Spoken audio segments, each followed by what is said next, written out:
Então vamos lá. O que é sensorial, mãe?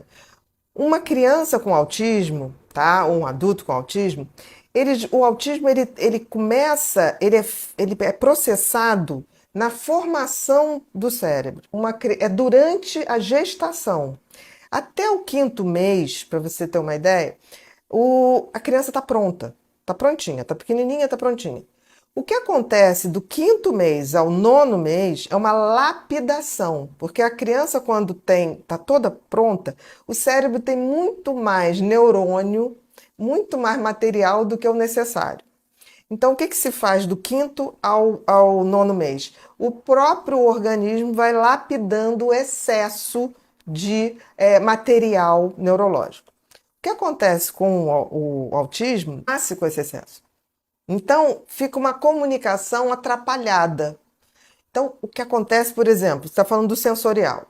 Toda pessoa com autismo, ela tem uma hipersensibilidade. Então, é como se fosse um excesso de neurônios captando um excesso de estímulos. Muitas vezes, as pessoas com autismo são confundidas com crianças TDAH pela questão da agitação. Mas Uhum. a agitação deles é diferente, é uma agitação, é uma sensibilidade sensorial, com os sentidos, ao que está em volta. Vou dar um exemplo. Criança com autismo, se você falar alto, ela tem uma sensação de que você está quase agredindo fisicamente. É.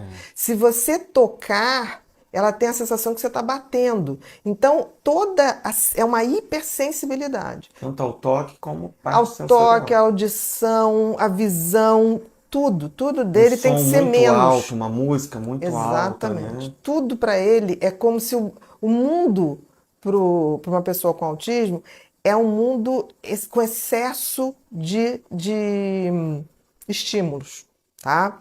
Então, uma criança com autismo, a gente pode falar o que for para ela, mas a gente tem que falar baixo, devagar, para que ela possa entender o que a gente está falando. Se tiver, por exemplo, uma briga dentro de casa, pode não estar nem perto dele, ele tem a sensação de que está apanhando.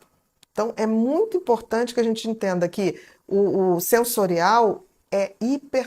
hipersensibilidade, tá? Então, quando você tiver que falar alguma coisa, fala baixinho. Por isso que muitas vezes você está falando com uma pessoa que tem autismo, ele começa a sacudir a cabeça, porque aquilo está entrando de uma maneira como se fossem agulhas.